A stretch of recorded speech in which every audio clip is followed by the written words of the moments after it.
Testing, testing, 1, 2, 3.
Slide this under my hair, you know. Yeah, right. Yeah. Do you want it around your arm here, or? Okay. Yeah. What's that? Probably bring it up a little closer to your mouth. Does it feel okay?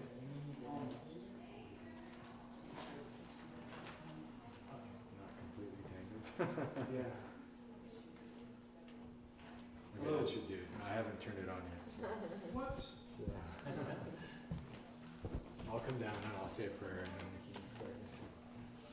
Excuse me, you mentioned Norbergen, I think it was, in that sermon this morning? Mentioned where? Norbergen? Yeah, Renee Norbergen. Yeah, it was strange, because I was thinking that same thing this morning. Mm-hmm. Because the guy that was giving the Bible study, Yeah. and anyways, he was mentioning what I said wasn't correct and all this, Mm-hmm. but it was Norbergen who said that or something, you know, about the lost races and everything. Yeah. Yeah. I love Norbergen's, he wrote the Ark File. Yeah, I read that too. Yeah, Secrets of the Lost Races. And then the one that I've actually read the most was, again, him sharing his experiences during World War II as a child, right? It was called Shadow of Terror. Oh, And it's about him being like an 11 to 15-year-old, I think, during World War II, and they had lots of holes in the walls of their houses, and they would be hiding refugees and people who were on the run. wow. And yeah, quite. In what country? This was in Amsterdam, in Holland. Amsterdam. Yeah, okay. Norbergen. Yeah. I know he wrote other ones as well.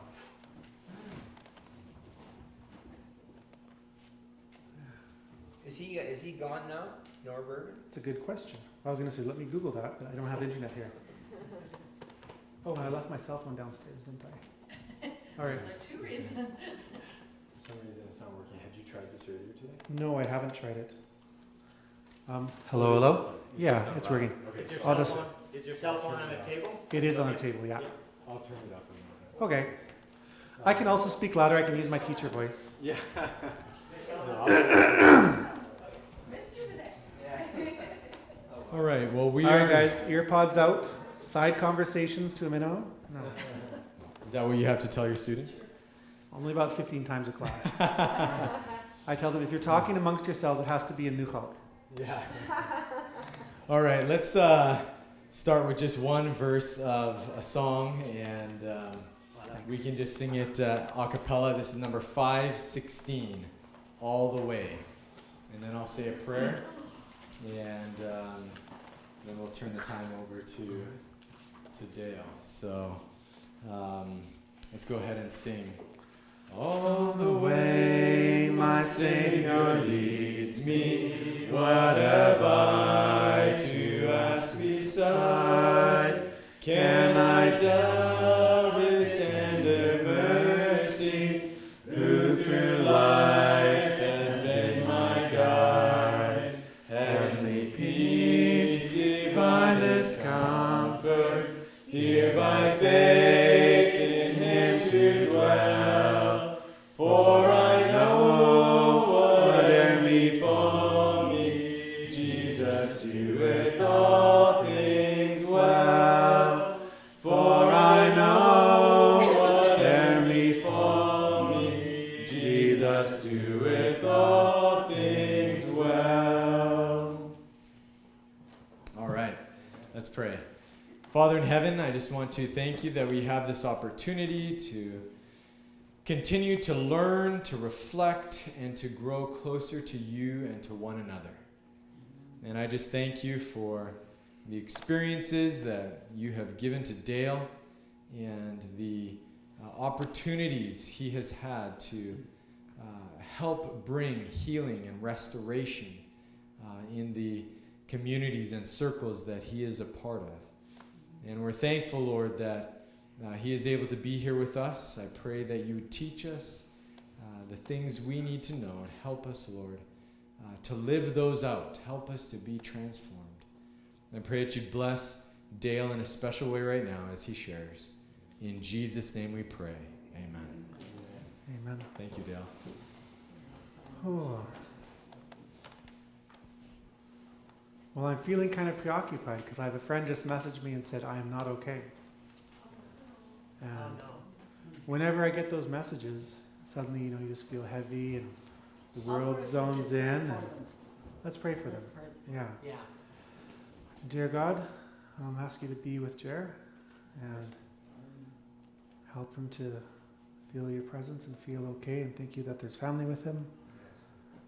And help him to last through the day and just be able to have a conversation when I get back. Amen. All right. Well, unlike my sermon, which I had very all written out, for a talk, the seminar, or whatever it's called, I thought I'd ask you guys what you were interested in first.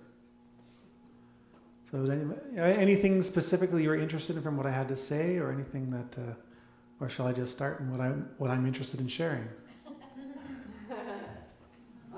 I'll say something. Like I work with addictions in the Indigenous community, Mm-hmm. and I work with Métis and Indigenous people, helping them with substance abuse disorder and helping them to get clean and sober. And so I just really enjoyed your talk. Like I felt like you were just talking to me about all these things that, your wisdom and sharing it. Like I really appreciate that you do that, and I would like you to share with the people in my communities that I work Mm-hmm. with too. And I wondered if I'm sure you probably do that, but I was wondering if that would be a possibility. Well, anything's a possibility. Yeah. Yeah. Yeah. Well, maybe I'll start off, let's see. So, I went to CUC with Royce, and after I left CUC, and while I was at CUC, being a person, over the years being Adventist in my family, there was always kind of differences between the way that my family thought and the way that the other people thought. And having a certain difference, a cultural difference from other people in the church, gave us some space to evaluate things, right? So at a time when people in our church went very, very conservative into legalism. My grandmother and grandfather could ask the question, well, how much of this is coming out of our beliefs and how much of this is coming out of like their white culture? And having that space always gave us a little bit more flexibility and meant that a lot of kind of complexes that my friends ended up with, I didn't have because I was kind of free to step back. Now, I don't know if you remember this, Royce. There was a time when everybody at CUC was like breaking all their CDs. I don't remember that, no. I think it was our first year. Okay. And everybody up on like third floor, all the guys were like, we're finding Jesus, which was great. And then they were breaking all of their non-Christian CDs. And I remember that going on, and I remember the same feeling, being like, how much of this is an emotional roller coaster that people are on, and how much of it is like reactionary? And again, taking that moment of like, okay, I don't really know, so I'm gonna step back until I figure this out. And the reality is it often takes a long time to figure things out. You know, that little step back until you figure things out sometimes can take a few years to wrap your mind around what you actually think about something and how you actually feel about something. And there's definitely a space for like making commitments to growth in the spur of the moment. I think that's often different than making commitments to believing certain things on the spur of the moment, right? So like, I was listening to at camp meeting, we had a conference president who was speaking from the States, and he talked about how they'd been baptizing people prior to going over our beliefs, but after going through a commitment. That's what I heard anyways when I listened to him. I was like, that's interesting, because a person can honestly and truly make a commitment to grow in God and to study and to become a different person far earlier than they can make a commitment to believe a set of beliefs. Because that's usually something that you have to grow into through feeling, through tasting and seeing it. You know, like that's how it is. And so there was a time after I left CUC where my brother asked me some questions, and I was thinking about them, and I realized that a lot of my beliefs I don't really have that secure. And being a cautious person, I said to myself, well, I trust my parents, and I trust that they're not misleading me. So until I figure this out, I'm going to stay where I'm at. I'm going to continue to be an Adventist. I'm going to continue to have faith in what I'm doing, like in my beliefs, and I'm going to continue to practice as an Adventist and study and teach. But I came to realize that things don't just have to be true; they also have to make sense. And this is, as a student missionary, I remember teaching a Bible study for my students on the state of the dead. And I read through the verse that we all know, Ecclesiastes 9:5. For the living know that they shall die, but the dead know not anything, neither have they any inheritance, for the memory of them is forgotten. Drop mic. And the lady was like, well, that's interesting that that's in the Bible, but that doesn't make sense to me that God would do that.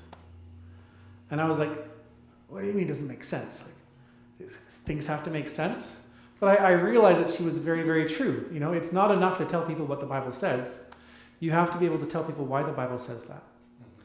And it has to be not just why does it say that, but it has to be why does it say that in a way that is visceral enough for them to understand it and believe it and accept it, because no amount of force can make somebody believe anything. The most you can do with force, and we know this from studies in countries that have authoritarian regimes, is you can make people retreat who they are so deep inside that on their functioning day-to-day working, their brain just accepts whatever it's told and runs with that as their parameters, because that's how you live. So the only way you can make people believe anything by force is if you force them to retreat to survival mode. So I wasn't in survival mode, but I was like, okay, I think I have to understand everything, which is, small goals. And I want it to I need it to make sense before I'm able to feel comfortable sharing my beliefs with other people. For starters, because I can't actually share my beliefs if I can't actually share them as my beliefs rather than as my propositions. And so I started doing a lot of thinking. I started doing a lot of listening, a lot of reading. I remember going mushroom picking, and I'd take along podcasts of Christian history or theology or this, that, and I'd listen to them while I hiked. Headphones in one ear. And I remember one day listening to the history of Christianity and like talking about a council of Nicaea or something like that, where they decided what did it mean for Jesus to be begotten, and what was the relationship between the ideal, it was the Platonistic ideal versus the reality of Jesus and the Son and God and this and that. And so when they translated using the word begotten, it was expressing this Neoplatonistic concept. And it was just so much propositions, and it sounded so foreign to me, so far removed from caring about people's experiences and caring about people's reality, that I, at the moment, said that if this is what my faith rests on, I am going to have to be an atheist, because although I still strongly believe in God, all of this, if this is the house of cards that, my faith is built on, then I can't, there is nothing there for me to sink my fingers, even a fingertip into. And I was quite depressed for a few months. And then one day I started listening to, it was the editor of the SDA Quarterly. That's Goldstein? Yeah, Goldstein. And he talked about how he became an Adventist. And it was the teaching company. They were discussing, the good and evil. The idea, how can we know that God is, how can God be good if, how can we have an all-knowing, all-loving, all-powerful God and him be good? Because either he knows what's going on and he has the power to stop it, but he chooses not to, in which case he's not loving. Or he loves us and he knows what's going on, but he doesn't have the power to stop it, in which case he's not all-powerful. Or he has the power, let's see, what was the other? Or the third option. And Clifford Goldstein said, well, the guy who was presenting this said, the only people who seem to have this really thought through are the Adventists, because they say you're missing the element of time. Because the process of salvation is not God speaking and saying, okay, I forgive you for ever doubting me. And I'm paraphrasing him madly, and you're supposed to use my own words, but what the process of salvation is us, Eve, humanity, doubting God, and God saying, I accept your doubts. I'm now going to deal with them the only way that I know how, by proving my character to you over a period of time. And not only that, but I understand that Satan has made accusations against me, that I am not actually loving. And so I'm going to prove that as well in the only way that I can, by revealing it to you through my actions over a period of time. And at the end of time, Christ came and he showed who he was. And to the greatest extent that is possible within a human lifespan, he demonstrated his character, his love. And then we have twin statements in the Bible. We talk about the man of sin being fully revealed, the character of Christ being fully revealed in his people. Speaking of the evidence for that decision between whose way do we prefer, God's or Satan's.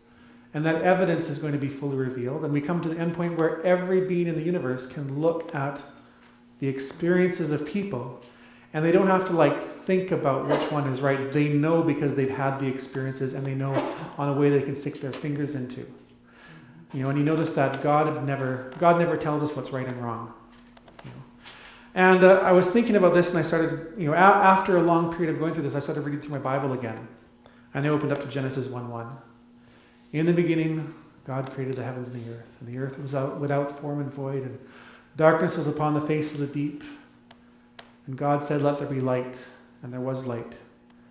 I say, in the evening and the morning were the first day, and God saw that it was good. Now, I love the song. I almost grabbed it, but I thought, that'll undermine what I'm trying to say. I think it's the next song after This Is My Father's World, All Things Bright and Beautiful. And there's somewhere where he declared them good, or the song says he declared them good, but the Bible says he saw that they were good. God recognized good when he saw it, because what does he tell us? He tells us, seek and you will find. Taste and see, know that the Lord, all of these things over and over. And when we get to Revelation, God's not holding a whip or a gun to the head of the 24 elders as they say, worthy, worthy, worthy is the Lamb. Worthy is a subjective statement. They are calling God worthy because they have looked at the evidence and they have decided that God is worthy. That is their opinion. And in reality, it is our opinions, strangely enough, our opinions are what matters in heaven. What do we know about sin arising a second time? We say that it will not rise a second time. The only way we know that sin will not rise a second time, a lot of people will say, well, that's because when we are raised in the twinkling of an eye, we will all be changed. And I've heard somebody say, depending if you have a view of eternal damnation or eternal torture of the wicked, they'll say, and in that twinkling, when God changes us, he will change us so that we appreciate the eternal torment of the wicked. And I'm like, no. But as we understand that God is there, he wants us to be, he's pursuing love with us, right? He's pursuing, and anybody can tell you that, in a relationship, you have to view each other as equals, equally worthy of each other's love and respect. And the only way for sin not to arise a second time is for God to have laid out the evidence so clearly and answered every question we have so thoroughly that we will know the truth, feel the truth, live in, our existences, our identities will come out of our deep and overwhelmingly awareness of the truth of God's love. To where sin arising a second time, that doubt cannot become, because our faith will be the core of our identities. And so for me, that's a commitment from God to his methods. That's God's methods. So now when I go back to the Bible and I read it after having kind of come to these realizations, having gone through this process, and this took me several years. And I remember how happy I was when I realized that I was happy sharing my beliefs again, and around the same time, or maybe it was later, all these things sort of blur together. I moved to Bella Coola, and when I came to Bella Coola, my job was to document a language. And they had a bunch of elders there, all of whom were elderly, and I figured I had about 5 years to document the language before the last one of them would probably be gone. I just finished doing that same sort of work in Clemtu, and I did 4 months, and then she passed away the next year. She was the last speaker, and that's all that ever got done. And so it's a time-sensitive job that if you do it, that you want to do conscientiously. So your goal is to connect with these people, build their confidence, help them reconnect with their memories, help them, and that requires building them up as people. It requires good sleep, energy, all of these things. Now where was I getting here? Okay, and it also requires that everything they say, I should probably remember as they say it. Because if I don't remember as they say it, well, I've only got one shot to do this, and I don't want to be asking the same questions tomorrow as I asked today. Now, I could be taking 3 times the time and writing everything down, which I write down notes and stuff like that. But the reality is that I realized that I had to be paying attention to everything that was said to me with the goal of absorbing it so that I could be referencing it as I continued to ask questions. And so I would get ridiculously tired. I would have naps twice a day for months on end, because the work of paying attention to somebody for 4 hours, or paying attention to 2 people for 4 hours and trying to hang on every word as if it were gold, because that's the only way that, unless you treat what they are saying as gold, it will not be gold. Unless you are listening to somebody as if what they say matters, they're going to stop saying things that matter. So where am I getting to now?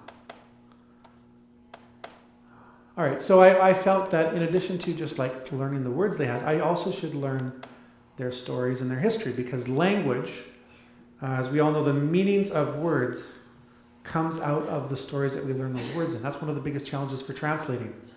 You know, so I can use a word in a story. I'll give you another example from Genesis. So picture Jochebed, Genesis 1. This is still Genesis 1. Picture Jochebed taking Moses, happy Moses, that she's gotten back from Pharaoh's daughter. She's nursing him. She's teaching him as much as she can before she goes back, but he's also encountering the culture of the court. And she says, on the fourth day, God created the sun. And Moses says, oh, you mean like Lord Ra? And the moon. Oh, you mean like, and he says the name, he says, and Jochebed knows, oh, okay, how am I going to get this through? Because you're a bicultural kid. All right, okay, so on the fourth day, God created a lamp to rule the day and a lamp to rule the night. And that's what we read. You know, so words are tricky. They have different meanings. They have references to stories.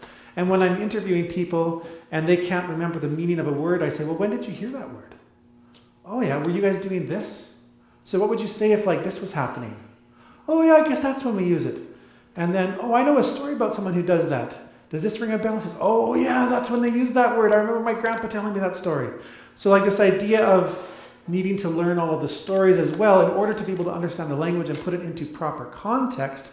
Because too often what happens is linguists, they come and they do documentation and they say, oh, that word, what does that word mean? Can you give me an English definition? Okay. And after a year or so of work, you get a book that has a list of words and a list of English definitions. And you know what? That's almost completely useless for learning a language.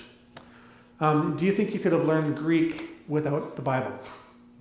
Biblical Greek without having access to the text? It would have been ridiculous. But too often people try to do this. They decontextualize the knowledge. And so in the process of learning these stories, these are stories of a people who were pre-empire, pre-colonial. They had their values. Every single story was told for a reason.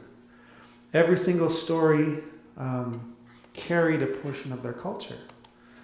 A lot of their beliefs were the same as the beliefs of the children of Israel. For example, World War I came by and had just finished when a lot of the archaeologists or anthropologists got to Bella Coola, and they told what had happened to Alsace and Lorraine, that they'd been transferred from Germany to France. No, from France to Germany. No, Germany to France. And the Newhall people were really upset. They said, you could take half of them as slaves, but you can't take their land. Because for them, land can't be taken through violence. Land can be taken through marriage. It can be taken through, well, pretty much just marriage, actually. But you have to hold a potlatch, and you have to have people from surrounding communities come and agree to it. And this whole great big system that protects the stability of the entire region, because nobody can simply give what they own away without their neighbors agreeing to it, because no one is an owner, they're a steward. And you're stewarding it for your neighbors who you give gifts to and for future generations. And the more I looked at these stories, the more they made me think about the Bible. And I'd look at the stories of the Bible and I would be like, oh, that story's doing the same thing. Or, oh, that's what this story is about. And I realized that many times when we read the Bible, we don't have the context to understand what is trying to be accomplished with a story. Now that never ever stops us from coming up with the meaning. But maybe it should sometimes. So what I wanted to share with you guys now are a couple of the examples of things that I found really significant in my own changes in my own understanding of portions of the Bible that I think are really important. And I'll kind of link with them. These are all things that I think are things that you can share with somebody, regardless of what they believe on God, or whether they think that the Bible is authoritative. Because they might not think that the Bible is authoritative, but they probably do understand that experiences are authoritative, in that you can't deny that this is what somebody experienced and this is how they felt afterwards. All right, so let's picture this. Terah. I'm thinking, yeah, Terah. Grandpa Terah comes home and he says, Abram, your half-sister Sarah, Nahor, I can't take it anymore. At the temple, the priests are telling us, they're telling the story of the creation of the world all wrong. They've changed it. They tell us that we were made out of the blood of the goddess, and that because of this, our duty is to serve the king and the priests. But we know that we weren't made to be servants. And then he proceeds to tell the story the way it's supposed to be. Now, we know that the world of the 2nd and 3rd millennium BC in the Levant, we call it the Bronze Age, the Late Bronze Age. And during this time, kings and rulers had power over life and death in a way that seldom was recreated later. Let's see.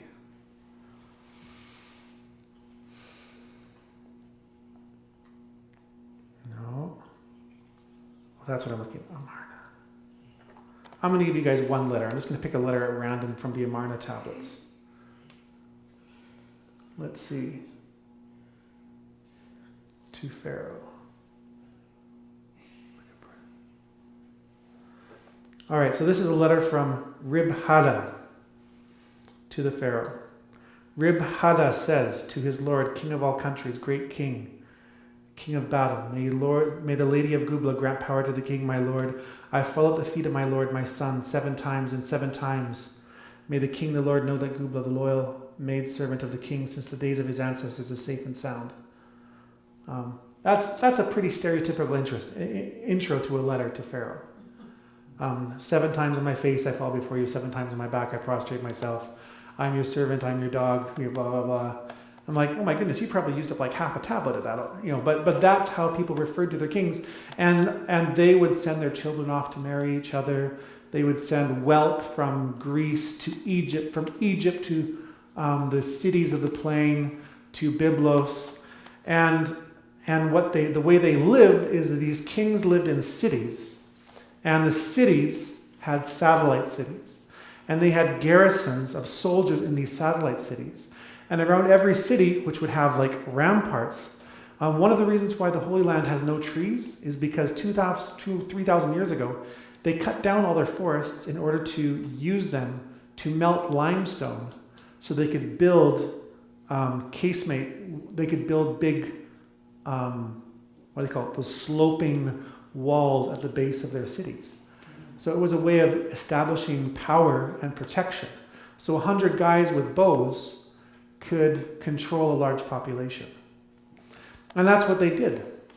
So the city of Gath would have its daughter cities and its garrisons, and the people who would leave the city and work on all the fields within sight of that city. And then they would have to come back in the end of the evenings. And if you didn't do what you were told, you could die on the word of a leader. This is the world they lived in. Now, where this started were the cities of Mesopotamia, and one of the first places was Ur. And what do we say? Where did Abraham come from? Ur of the Chaldees. Now, we understand that calling it Ur of the Chaldees probably was a later description of, because there were no Chaldeans at the time of Abraham. But we do know that Ur is where we have, I think it's the oldest preserved legal code, which again tells us kings got all the power, temple has all the power. It also contains one of the oldest preserved creation stories. And you'll never guess how that creation story puts the role of the king and the priesthood right on top. And so people will tell you things like, and the other reason I got into this is because, over the course of our lives as Adventists, as people, especially working with a lot of young people, the question of apologetics comes up. And I've never entirely been a fan of apologetics partially because I find that a lot of people who get into proving the Bible right, the first thing that goes out the window is humility and respect. And so you end up with a lot of people who learn how to say, this is so, and you're wrong, haha. And so I usually, like, when the children in my Sabbath school wanted to start learning about the flood, I would tell them, here's guys to listen to, but I just want you to remember that they don't always have a spirit of humility. You know, I can point you in the right path, but I want you not to give up your love for people. So now I got sidetracked on that because that's another thing that okay, apologetics. People will say things like, Gilgamesh, the story of Gilgamesh was written down 700 years before Abraham. Or the story of the flood with Utnapishtim was written down this many years before the Bible was written down. Therefore, what's the implication? The Bible borrowed. The Bible borrowed. Well, I'm here to tell you that doesn't actually make sense. I'll explain why. So, let's say we're all here, it's 2000 AD, and Royce wants to start a new society and religion where he's on top and his children are going to be kings for the next 1,000 years. The problem is that our creation story tells us that we're all equal. So what does Royce have to do? He has to create a new story. Not only does he create a new story, maybe he makes a massive monument in a building that makes it look pretty cool. Maybe he puts it all down on clay tablets because people keep on forgetting the story because it's new. So he has to write it down. And he succeeds. He succeeds wildly. Sorry, Royce. So now we're 500 years into the city of Royce. And I and my family still have been kind of persisting in telling the old story, but it's getting tougher and tougher. And finally we're like, you know what? We've got to get out of here. And so we pack up and we leave, and we become not pre-urban people, but post-urban people. It might be interesting for you guys to know that every nomadic population in the world that we know of is not the process of hunters and gatherers becoming nomadic. It's the process of urban agricultural elite powers taking people, making them subjects, and then those subjects saying, you know, if I had a goat and I could milk it, he wouldn't have power over me and I could go back to living with the values that I used to have. And so nomadic pastoralists from all over the world are all people who have found a way out of these systems. And that's what Abraham was. Abraham was exactly that. They left, they took their herds, and they got up from under there. So now, Abraham is here, his children are there, and for 500 years they've been hearing the story about the God King Royce and his descendants. And so now they want to tell the original story, but the problem is that by now Royce has been using the original story and all of its words so long that they can't even hear the words without thinking of the meaning that Royce has been giving to them. And this is a really big challenge. I don't know, how many of you guys have ever read the Bible in more than one language? I found it when I was learning Russian or when I was learning French or Spanish, I would sit and I would read my Bible, because you know those familiar old pathways, you open up to a familiar verse of scripture and you're like, that sounds so nice. It just flows down that channel, that crack in my mind, and it comes out the other side and you're like, that was good. Then you pick it up in a new translation and suddenly you're like, oh, it's saying that? I never thought about that. Because very often the things that we're familiar with, we don't actually understand, and we have no way of making ourselves re-engage with it. And so 500 years later, instead of, so say, maybe it's Jochebed, maybe it happens earlier, but to people who are now living in the shadow of empire, are they going to be borrowing imagery from those empires? Yeah. So when I tell New Hulk stories to my students in the school, I can't use the words of their elders, because the words of their elders tell enough context for somebody who knows all the stories in the world to understand what is being said. And if I tell those stories, they don't understand the context. All they are getting is an example that they can hold them and say, I know a story of my culture, and these are the words in it. In order to make those words meaningful, I have to share another story, or maybe another 4 or 5 stories, and we have to ask some questions, and we can say, what is the challenge the story is facing? How do we look at it today? And then the eventual telling of it is actually going to be different, because we're going to have to reflect people's modern experiences in order to maintain the original way of understanding it.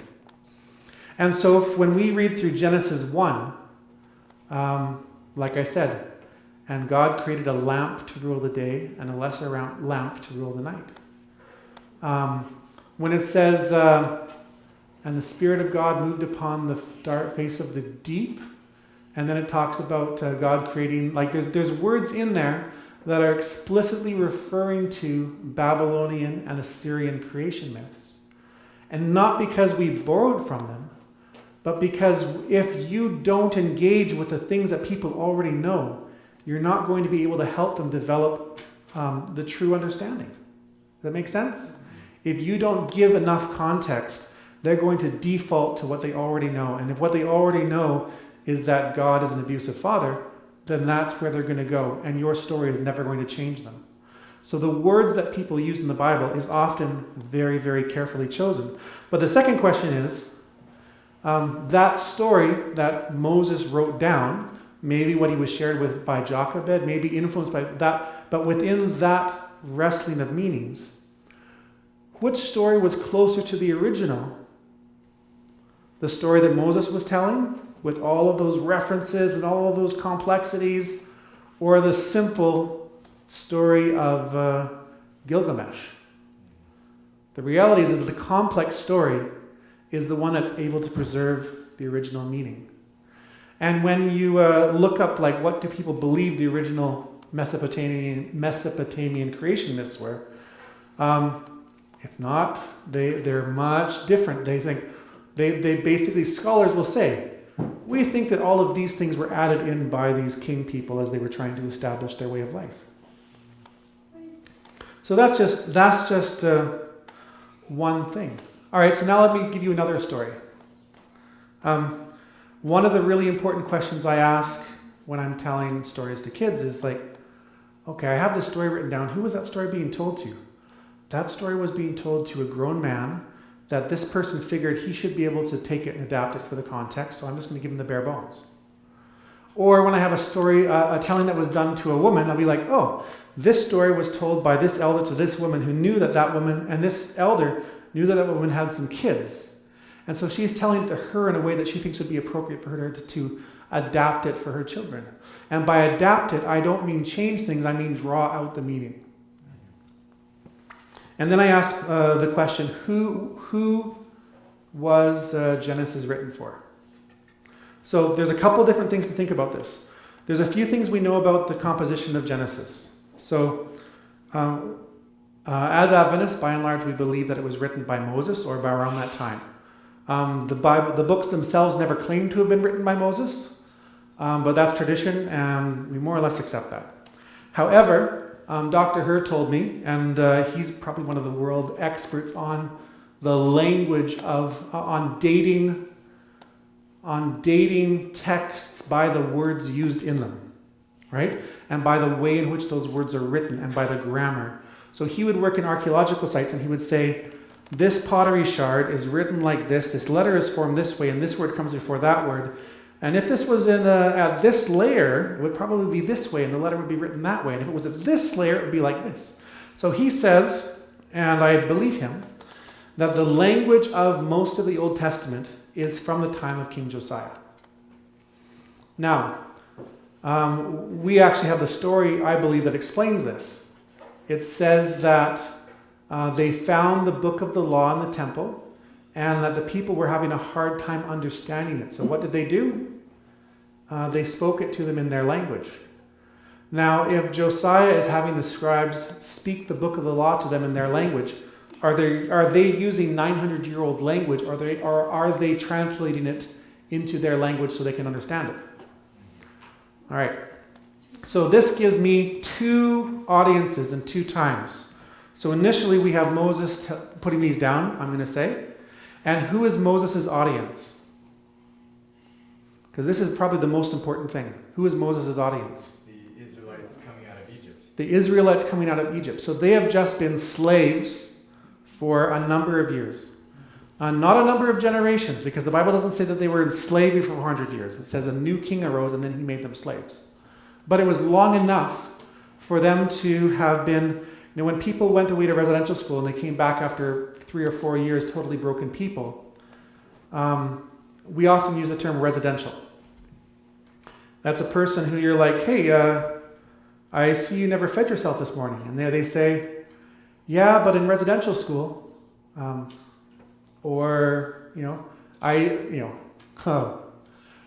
the students were standing on their desks and yelling in your class. Are you sure you don't want to say something? Well, I wanted to, but in residential school, so that it becomes like a fixed point. All of your stories are tied back to that total powerlessness, and you don't have the power to speak out. And so the children of Israel were, that is who they were. They wanted to go, they would say things like, oh, this is hard. I don't know what to do. Let's go back to Egypt. We were slaves, but at least we had onions. And they don't say that just once. And when they do decide to go back to Egypt, they're like, this is hard. This is scary. I don't want to have to think for myself. Moses isn't here. Let's find somebody who can be a leader so he can take us back to slavery. Because I'm not even willing to go back to slavery on myself. I need a leader. And I think if we look at Exodus, it's very, very clear that the children of Israel did not want God.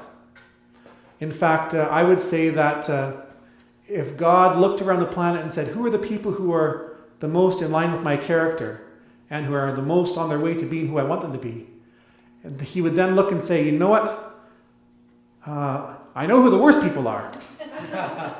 And I think I'll start there. And that's why he went to the children of Israel. You read about Inuit attitudes towards love, care, and these things, and you're like, well, I see why Jesus didn't go there. They didn't need him. But if you look at where in the world did empire begin, it began in Mesopotamia and in Egypt and in Assyria. And where and which people were undergoing that the most, the crossroads of civilization, really the crossroads of empire. The people who needed to learn how to be God's people in the face of these challenges were the children of Israel more than anybody else in the world. They were the ones who needed the support. So Moses' audience are people who can't think for themselves. And so now Moses is like, I'm going to tell these creation stories, but I have to tell it to them.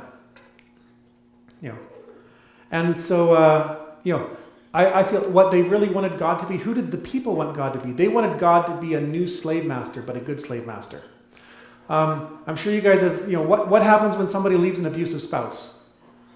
9 to 1, they go and find a new abusive spouse, but a better abusive spouse who will tell them what to do, but they'll be good things. They tell me what to do. People aren't looking for freedom. They're often looking for a new person, so I don't have to change, but my life is better. But God refused to be that person. So God, over and over, God would make them make decisions. He would teach them to trust in him. The manna. I can't put it into words right now, but it was so amazing to me when I realized, they wanted to gather all they could so they wouldn't have to worry about tomorrow. And God was like, no, I think we're going to live day by day. And every single day they would be living just day by day. And as soon as that got familiar, they're like, there's more manna. And God says, yeah, I want you to pick enough for today and tomorrow. They're like, okay. And then Sabbath, there's no manna. And then, and then the next day to try and save it. Anyways, it's over and over. God is trying to teach them to live day by day. And if you start doing studies on the lives and the worldviews of nomadic pastoralists, I actually have a collection. I have a book about the Bedouins of the central Saudi Arabia. They don't really live like that anymore. Or about nomadic peoples in Siberia, or about the nomads, like nomadic peoples in the southern United States. And you know what they all have in common? They don't survive based upon storing up riches. They survive based upon storing up knowledge and storing up awareness and attention. And so when things happen, literally the nomads will be like, somebody told us that over in that section of the desert 2 years ago it rained. So we're going to go over there and the bunch grass will still have some quality for our camels. That's the level of knowledge people are maintaining. And so what happens is you are surviving on a day-to-day level. Your trust in God, your life is built around a day-to-day trust. Now I'll get back to that, but I want to go back. So I'll give you another example. All right, so man comes into Moses, and Moses is in his tent. His father-in-law is there. Is it Jethro? Yeah.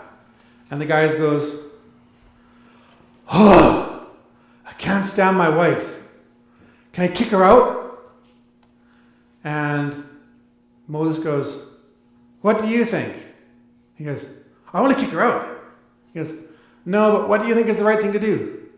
"Well, why don't you just tell me I can kick her out?" He says, "I'm not going to tell you what to do. What do you think you should do?" He's like, "Maybe I should just kick her out." He's like, "No." "Okay. Yeah, I know what I should do. Okay, I'll go talk to her." And Moses is sitting there, sitting there in front of his tent, and Jethro is sitting there just kind of chuckling. And Moses is like, "Okay." And God said that it was good. If only these guys would just use their eyes. Okay, and God saw that it was good. Like sentence after sentence in those stories of Genesis, the words are chosen to tell us that we are to use our eyes, that we are to be people who see, taste and see that the Lord is good. Over and over throughout those stories, they're told to give people a way of viewing the world that gives them permission to be people who matter, right? It gives them permission to be people who are the children of God. Another really good example. Sometimes people, I forget, I have the Andrews Bible Commentary book on Genesis. I love that book. Oh my goodness. Anyway, then you get to Genesis, I forget the verse now, but it says, "You have dominion over every animal." And I know that for one reason or another, Adventists usually say that this translates as stewardship. Now, you know who has dominion in all of the other creation myths? The gods and the priests have dominion, and they have dominion over us. And our job, we don't have a responsibility. Our responsibility is to be the slaves of the gods. And God says, "You know what? You guys are the ones who have decision-making power." Who gives the animals their names in the Bible? Adam. Yeah. Adam does. I can guarantee you that none of those other cultures have their first ancestor, just a mere mortal, giving the names when the boss is right there. So this is something that you find over and over and over, that these books, these stories were told, and the lessons that were drawn out and are really careful to be there are the ones that helped those children of Israel as they were coming out of slavery and as God was teaching them to think for themselves. Now, remember how I asked you guys when the language came from? I said Josiah. So what was the condition of the children of Israel at the time of King Josiah? Now, they weren't quite slaves, but they absolutely were under Assyrian dominion at the time, domination. This meant that every person, every year, had to pay quite a bit of taxes. That tax went off to Assyria. Every second year, I think, the Assyrian army would come by Israel, and they'd have to give them their due or face destruction. Now, everyone made money, but have you ever had a soul-sucking job? And so that's kind of, the whole nation had a soul-sucking job. They were getting paid good for it. The olive oil production was through the roof. And there's all sorts of trade goods, but people were not feeling like their decisions mattered. And so when the scribes who were under King Josiah and worked at the temple took that Bible from the time of Moses, and they said, "All right, I've got to put this into words that the people here can understand." When they came across imagery where the people would be like, "Oh yeah, that's just what the Assyrian king tells us," do you think they were careful of the words that they used? Yeah. So it doesn't really matter when you think this story was written down or who it was. It's fairly clear that everybody who would have been involved in it from its original composition to its updating was living in a context where they had to wrestle with these questions of making the Bible clear to people who are making their translation clear, to people who were fighting against feeling powerless. Now, next example. One of the big challenges, one of the things that I realize is that most cultures of the world aren't very individualistic. And we are beyond individualistic. Like, as a culture, Western society is very individualistic. But within Christianity, that's actually fairly new. The term personal savior only comes from the late 1800s. The idea that, I remember having somebody tell me, why can't you keep your religion a personal thing? And I thought, my entire religion is based the revelation of my beliefs to the world, to myself. It only exists insofar as I use it to determine how I treat other people. How can I keep that to myself without it not being a thing? I cannot. Now, I can keep the words to myself, but there is nothing about my beliefs that exists with only me. None of the commandments, nothing.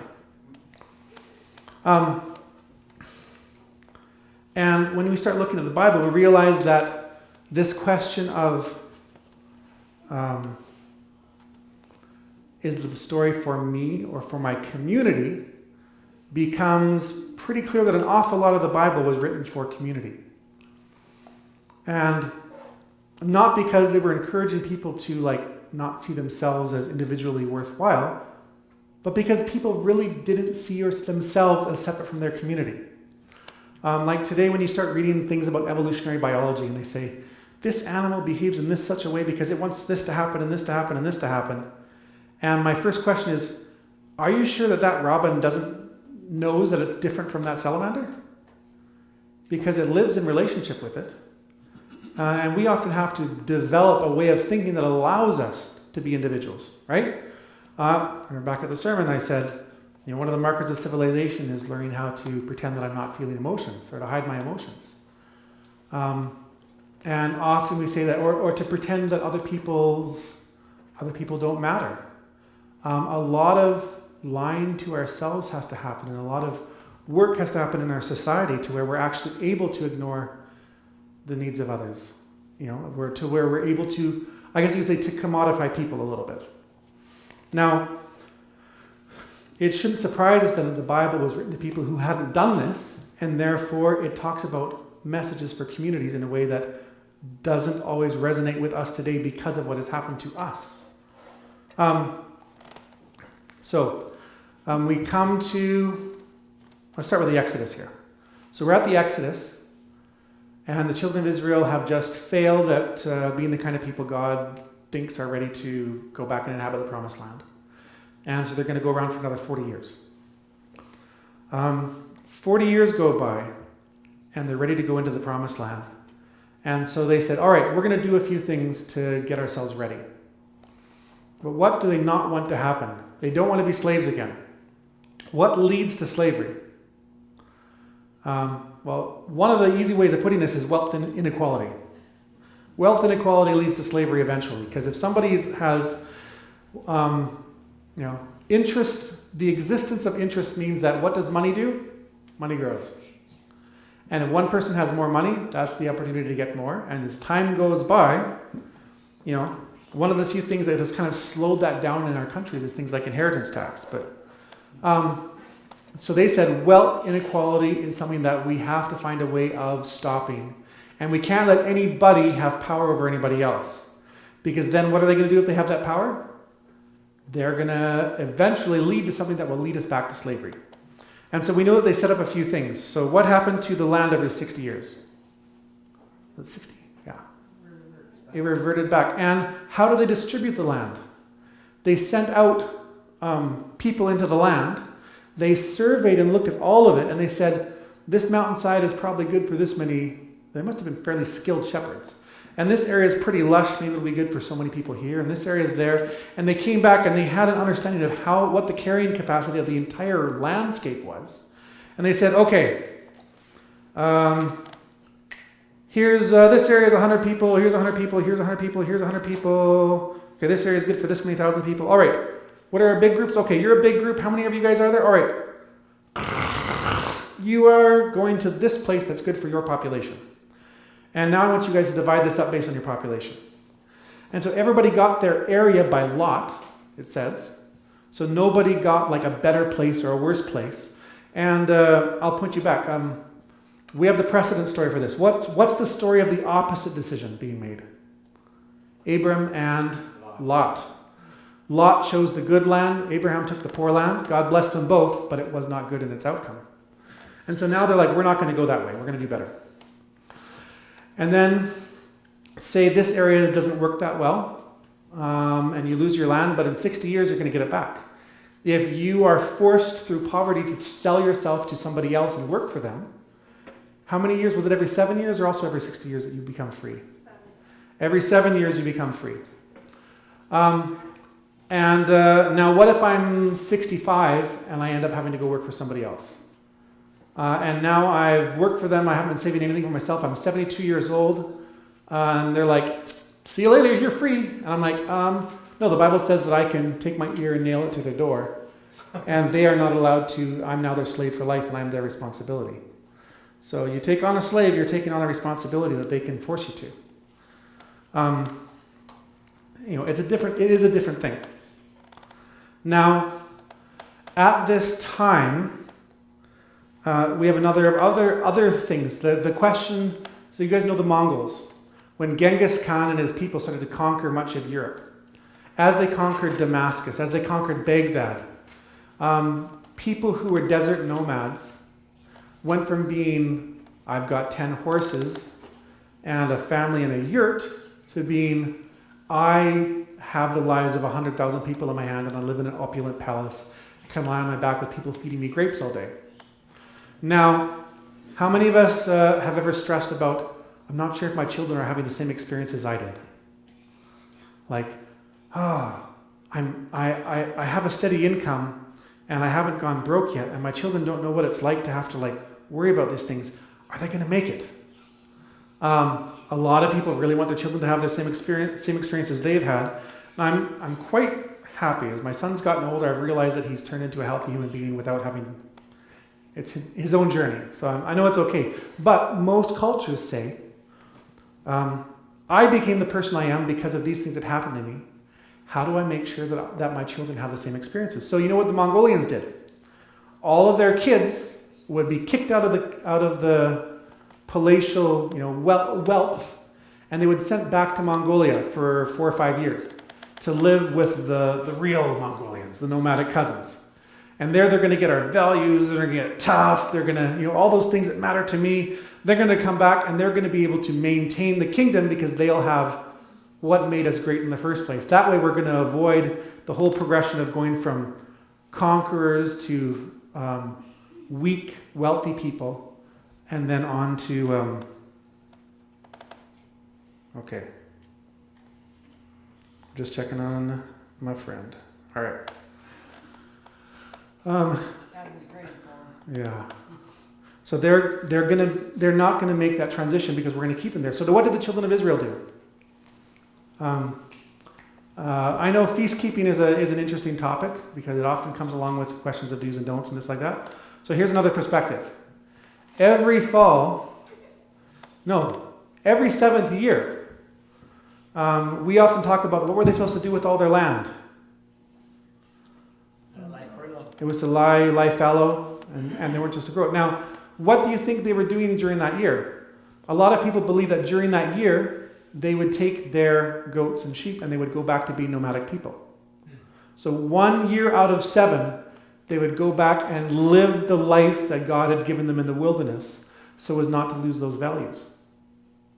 The values, and what were those values? Living day to day, trusting God, paying attention to the world around you and the people around you because that's where you get your security from. Being good neighbors and not relying on, all of those things. They would get that every 7 years. Now, when they're not off every 7th year doing that, what do they do for 2 weeks every year after harvest? They go and they build tents and they stay in them, and they say, remember that our father was a wandering Aramean. We are the descendants of nomadic peoples. Now, these aren't the only things that they did to avoid this happening. Now, this is going to be kind of an apologetics thing now. Have you ever heard somebody say, how come God says to kill people who do this or kill people who do that? Well, all right, let's go to the promised land. They arrive in the promised land, they defeat Jericho, and then they go to take on Ai, and something goes wrong. And God shows them that what has happened. A man named Achan and his family have taken silver and fine jewels, or fine cloth, from the city of Jericho, and they've hidden it in their tent. Now, for people who are doing everything they can to make sure that slavery does not rise again, what does it mean if one family is trying to hoard up wealth and influence? They're going to be rich, and they're going to be controlling us, and they're trying to destroy everything that we are trying to build. We're trying to build a fair society, and they're trying to undermine it from the get-go. And so all of a sudden, the idea that they stoned them is not just, it makes more sense. They're not punishing them for what they did. They're saying, you have just demonstrated that you have the exact opposite values of everything we were working towards to build here. All right, let's go on. What happens if we are all resting and trusting God every seventh day, but Royce?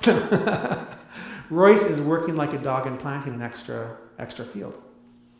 What's Royce trying to do? Get more money. He's trying to get more money. He's trying to get ahead of the rest of us. And what's going to happen if he gets ahead of the rest of us? The same thing, that equality that we're trying to find, where slavery will not rise a second time, is going to be gone. And so we look through their society. The cities of refuge are there so that we can solve problems without having to appeal to authority. You have judges. The judges don't have power, they're only leaders. And lastly, while these people are living in the highlands, archaeology shows that the Habiru people, or the people who we can, through their pottery and stuff, we can see how as they moved into Jerusalem, first they would build their houses in circles looking like tents.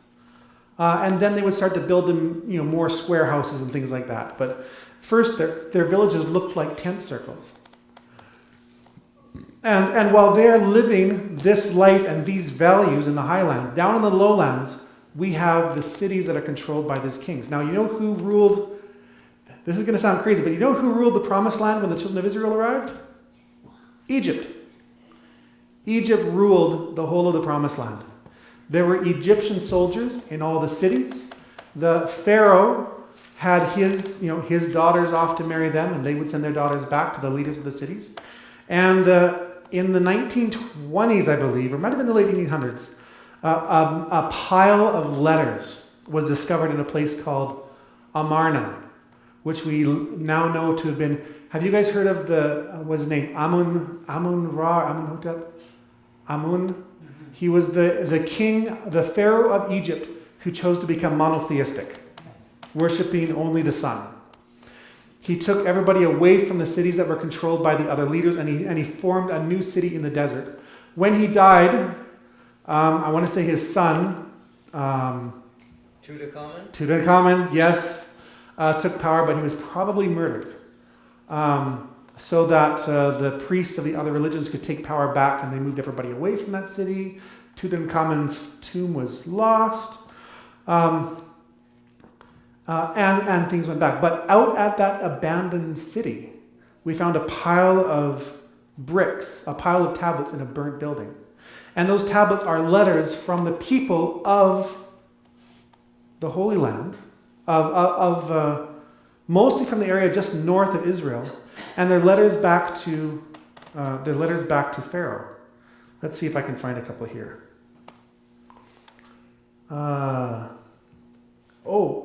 Oh my goodness! I looked up the very, very one. Okay, to Amanapa, my father, message of Ribhada, your son. I fall at the feet of my father. May the Lord of Gubla, blah, blah, blah, blah, blah, blah, blah. Why have you been negligent, not speaking to the king your lord, so that you may come out together with archers and fall upon the land of Amuru?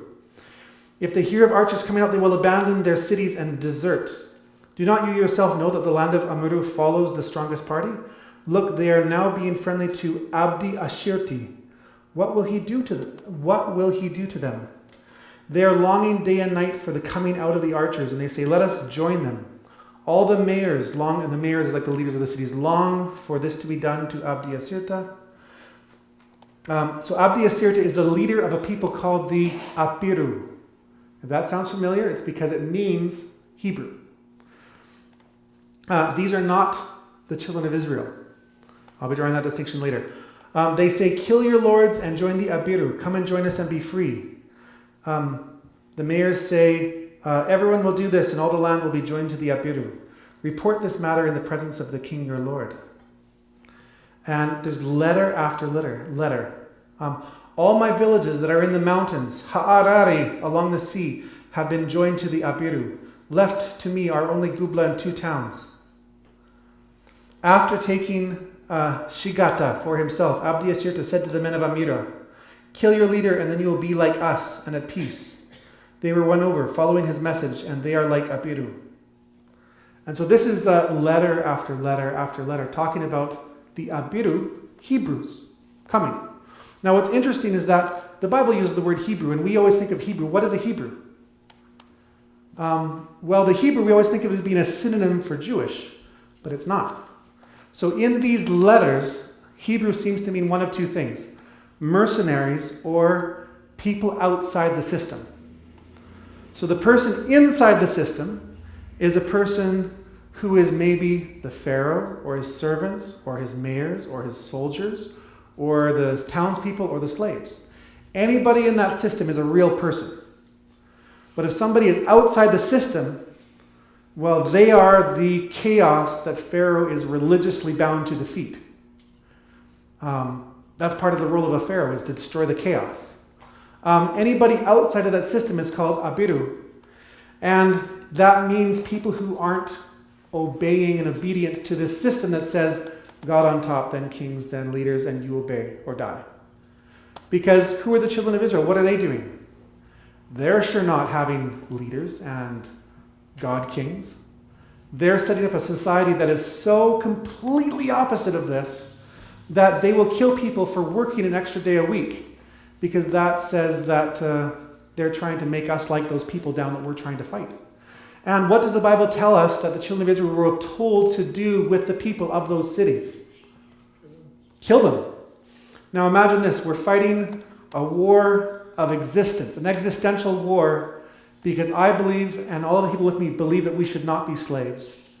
And the leader of a slave-holding city, who's a multi-billionaire, comes to me and says, hey, you want to marry my daughter? She's hot, and you can, I'll give you the money from, say, 20,000 slaves every week. Sound like a deal? We make a deal. I can't make a deal like that, because can I be leading a fight against slavery while getting my cut every week? Like, no. So there is no way that the children of Israel can make alliances or peace with these people, when to do that would be to dilute and twist on its head everything that they are standing for. And so, but what we do know from these letters is that people were constantly leaving them, and they were constantly joining the children of Israel. Now, I want you guys to take a look at, there's a number of places in the Bible where they use the word Hebrew.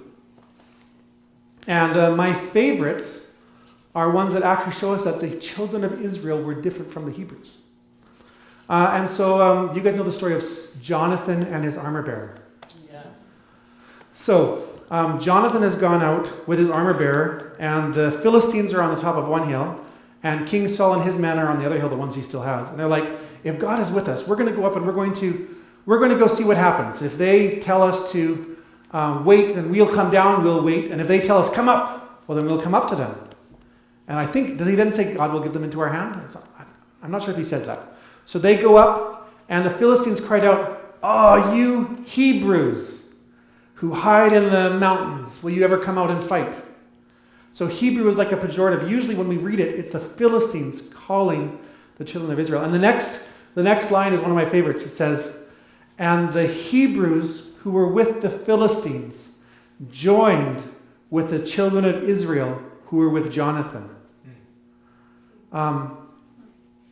Yeah. And I love that. I'm like, so what? So now I'm going to ask you a question. Let's say we've all been slaves in the city. Us, our parents, our grandparents, our great-grandparents. And we long for freedom from Egypt. And a family has arrived across the desert. And they have this story that says we were slaves in Egypt. And we achieved our freedom. And we just spent the last 2 generations learning how to not go back slaves, and we have a plan. Because we're the children of Israel. Yeah. And, oh, by the way, we already have the mixed multitude. These are people from Egypt that they joined us because we wanted them in. What are you going to say to them? Can I come? Can I have your stories as my stories? And be like, well, I don't know if you can have my stories, but if you marry my second daughter here, I suppose your kids will have the stories. Like most cultural stories get passed down from family to family. And so all of a sudden, the children of Israel are going to be a people where everyone's like, can we marry in? Because your story about what it means to not be a slave is powerful and life-changing. Your story about surviving, living in a horrible place is powerful and life-saving, and we want it. And all of a sudden, all of these stories talking about the Abiru, this is hundreds of kilometers north of anything that ever became Israel. And what I see from this is that Abiru, to be Hebrew, is not an ethnicity. So and this is another thing that I find really important and uplifting for me. Being a Hebrew is not then an ethnicity. Being a Hebrew is a social movement. Being a Hebrew is a set of values about what a person is. Right? And the children of Israel were Hebrew. But not all Hebrew were the children of Israel. So now we go on, and we come down to David and Jonathan. We come to Saul, and the children of Israel say, Samuel, give us a king. And Samuel's like, how does Samuel feel about that? He's like, you're destroying everything we have spent the last 300-400 years building. How can you even think of this? You know what a king will do to you? He tells them all the things a king will do to them. They're like, it's okay, we need a king. So he's like, okay, I'll give you a king. You know how much wealth that king is given every year? King Saul lives in his dad's basement, basically. Until one day God says, the Amalekites are coming. And sometimes I think that Amalekite, in the same way that... I think that Amalekite doesn't just mean a specific group. I think it means people who do a specific activity. Okay. Like desert raiders. So Amalekites are coming. And Saul is told, what's he told to do to them? Destroy them. We cannot live in a society where people are becoming Amalekites. That is not a part of what's going to make our equal society where people can love each other and respect each other as we want.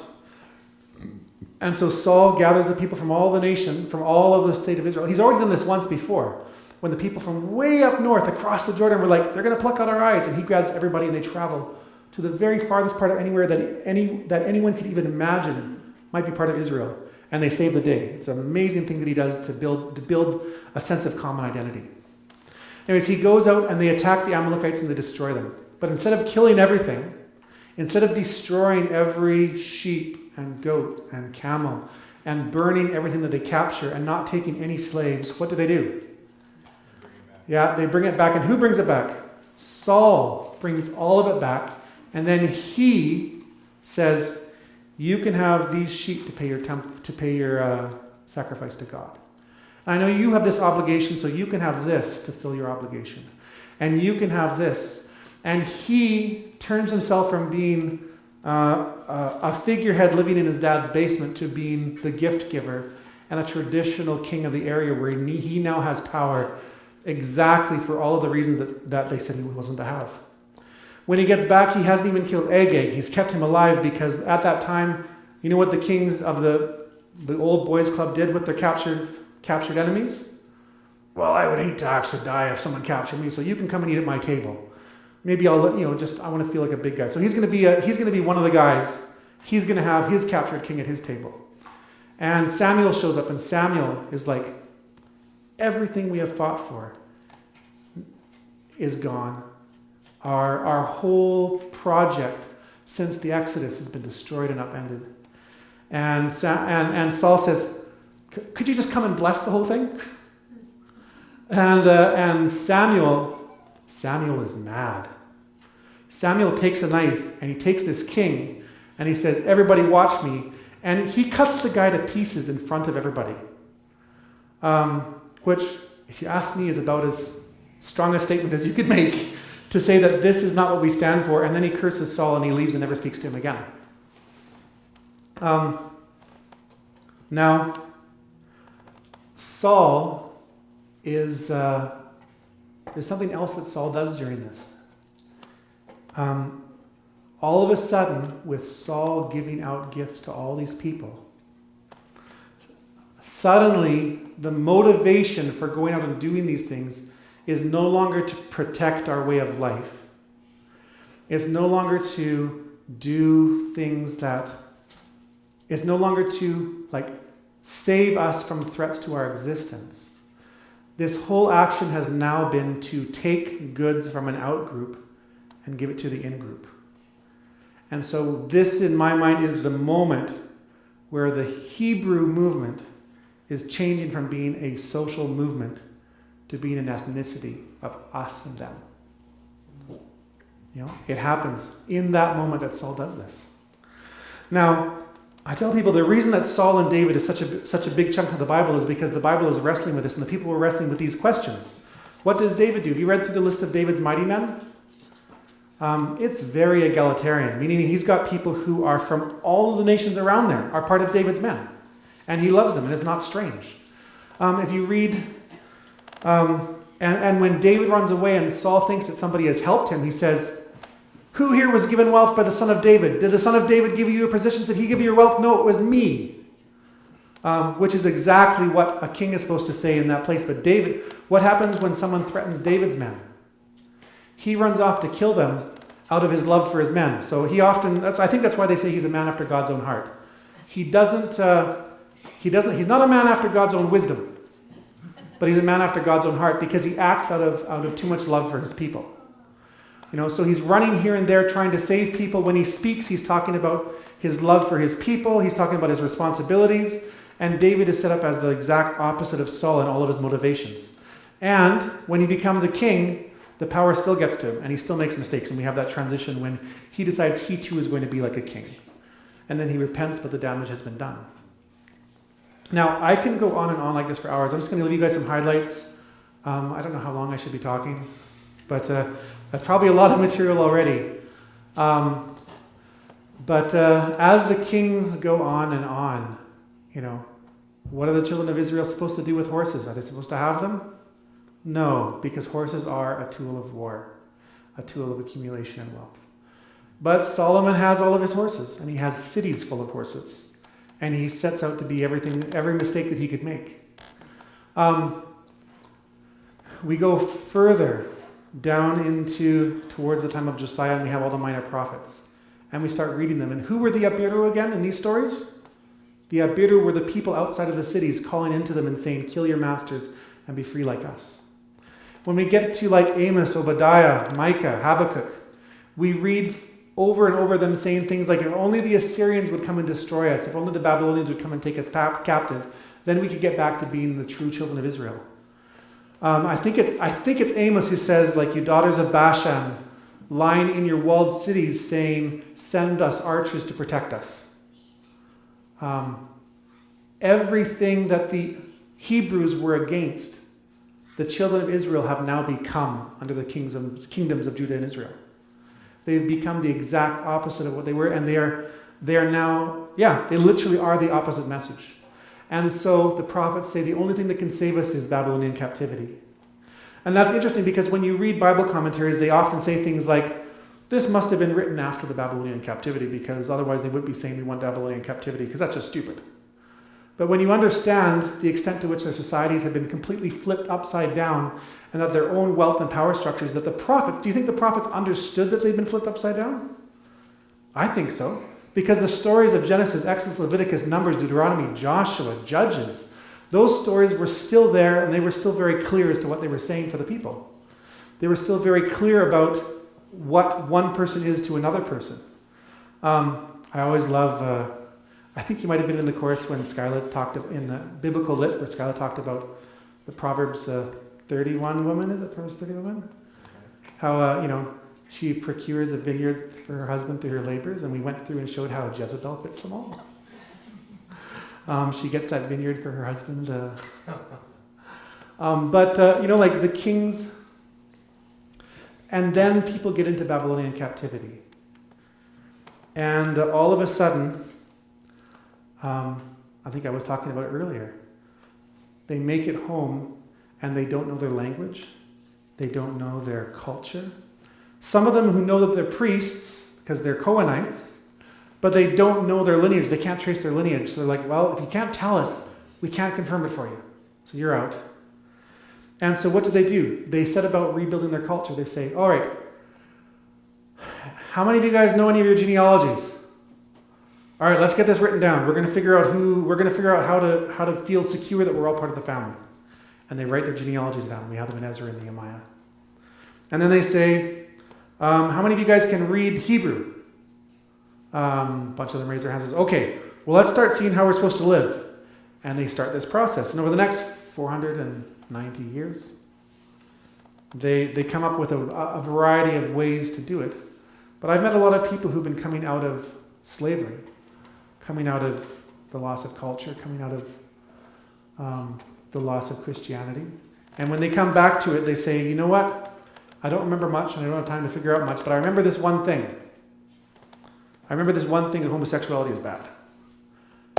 All right, so that's going to be my thing, and I'm going to be really uptight about it. Now, they might be right, they might not be right, but what happens is if you only have a little bit, you don't have any context for it. There's a word in New Hope that's called shima. It's when you hold your treasures so tight that you suffocate it. The idea is that if you have a treasure, if you have a story that your family owns, you have to either share it with the community through feasting, or you're going to forget it. And so when people start to value their culture too tight, instead of being a tool for, instead of the Feast of Tabernacles being something to help them remember the values of the wilderness, it became something that you have to do right, or maybe the Assyrians will come. Or, instead of tithing being something we do to maintain a spirit of generosity, it becomes something that unless you do right, you're going to look worse than the other Pharisees. And so what were life-giving practices get put into a new context, and they become a heavy yoke, a very heavy yoke. And then, we go on and on and on. Really, it's just over and over again, all the way through this. Now, I think I've kind of switched topics here a little bit. Maybe I'll just stop there and see if you guys have any questions or thoughts. I've just been kind of rambling on. But.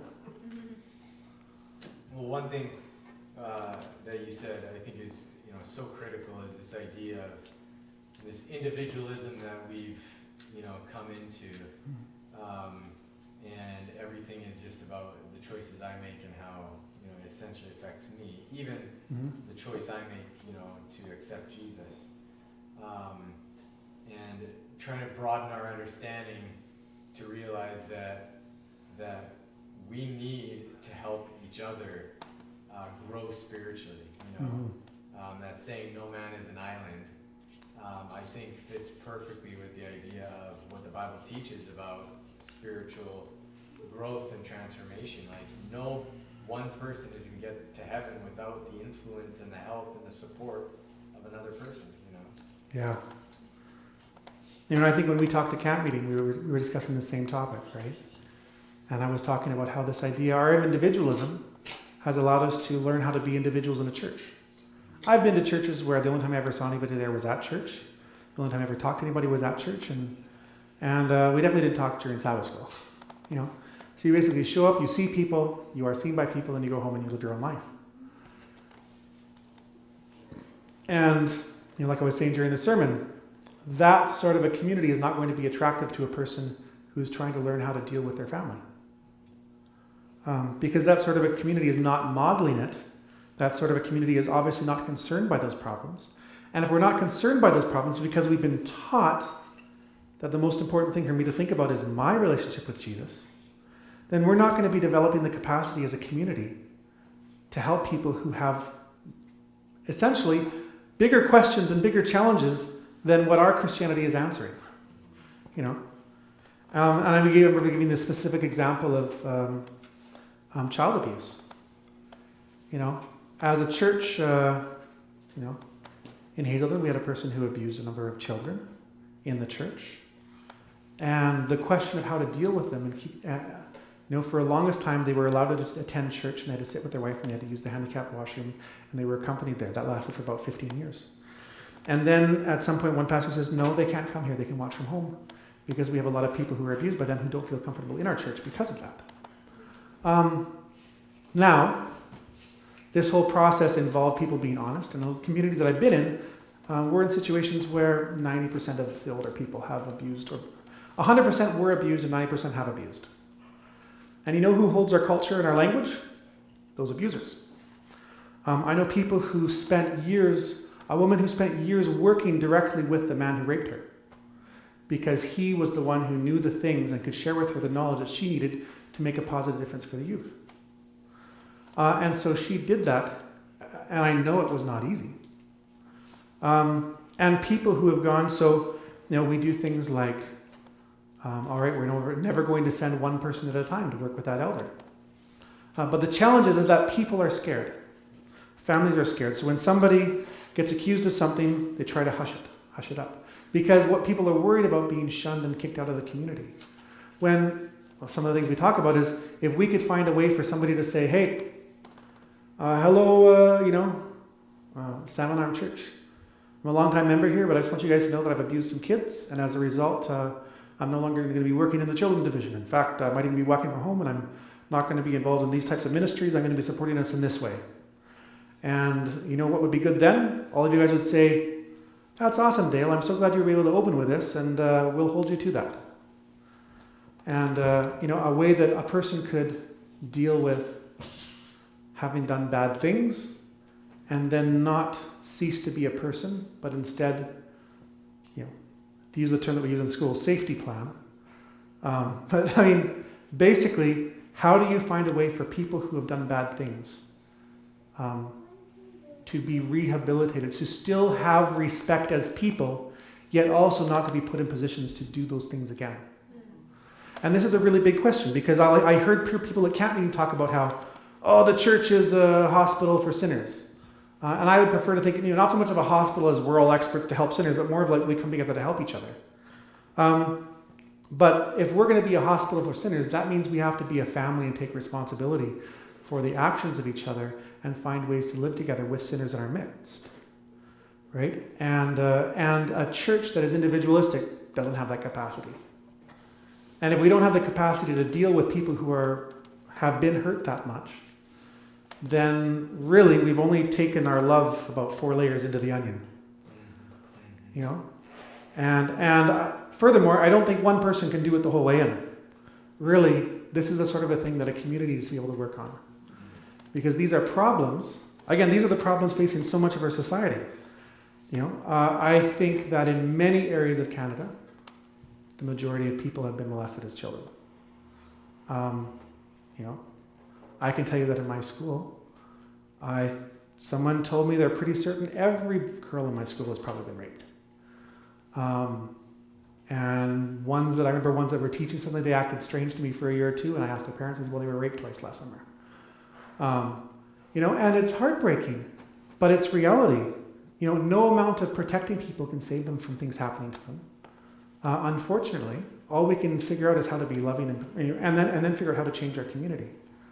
And again, I'm kind of going not on topic, off topic, but this is one of those things that falls through the gaps when we don't think of ourselves as community, right? When we don't look at ourselves and say, okay, you are our elders, you are our people who can mentor these people, you are the group of people who has the ability to work on this. When we look at it and we say, okay, our school is doing so good and our school teachers are doing a great job, isn't that great so that we don't have to do it? You know, like we have to have that level of commitment and community that actually allows us to deal with issues that other communities are facing or we won't be able to face and support those other communities because they're already dealing with things that are much harder than many churches are willing to take on. So maybe I'll stop there. Any other questions or thoughts? Iron sharpens iron. Yeah. I was just speaking about, how we need one another. The Bible says iron sharpens iron. Mm-hmm. Yeah, I come from Golden and we have a very small church that meets sporadically and there's 4 of us there. So it's nice to be able to come where there's more people and there is more of a community. Yeah. I remember the twins there, Crandall? Yeah. It's funny because their grandmother, I ended up teaching her, they're Métis as well, right? And they actually were attending my midship language classes at one point online. And I thought their grandmother was like 50. It turns out she was already 70 or 80 at that time. Yeah. She looked the same from about the time she was 50 till Yeah. she passed away. Which one of them was working with us on the yearbook? Jessica? I think Yeah, I don't remember, but now that you say Crandall, now I'm remembering. Yeah. more. Yeah. So. I think it's Jamie and Jessica. Yeah. Are their names. Yeah, because they ran the newspaper there. Or are their names, I should say. Yeah.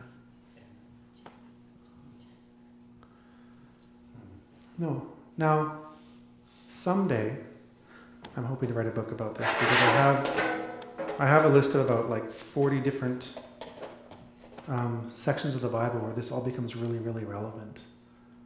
Let's see.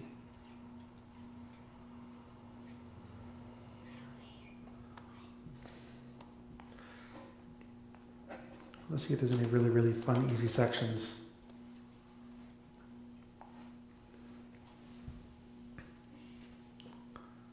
Moses.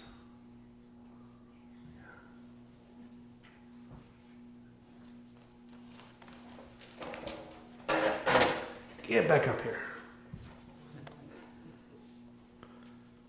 Yeah.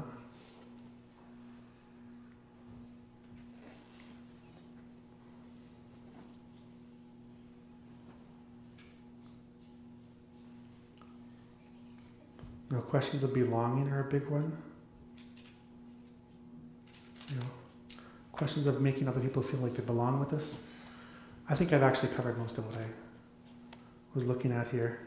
A lot of the things that I didn't talk about just now, I realized I talked about earlier in the sermon.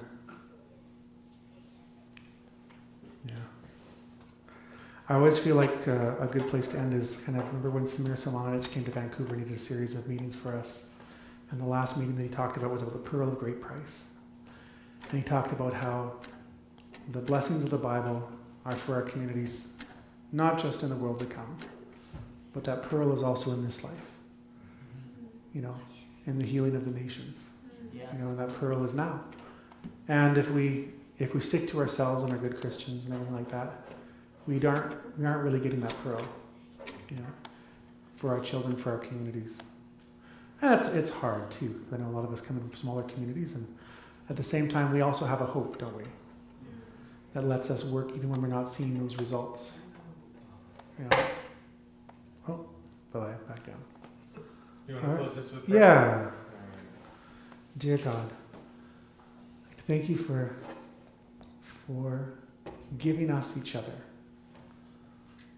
And I'd like to thank you for the chances we have to get to know each other and support each other. And we'd like you to help us become family in the very real sense of the word. Family where we can trust each other with our problems. Family where we can help each other in meaningful ways. Families where we can find our shared values and goals and work towards them through difficult times. And family to where we can go to other people and we can relate to their challenges and tell them, this is what my family has tried and it didn't work. Or it did work. God, we ask that you bless us, and again ask you to be with Chair. In your name we pray, amen. Amen. Thank you, Dale. You're welcome. Thank you very much.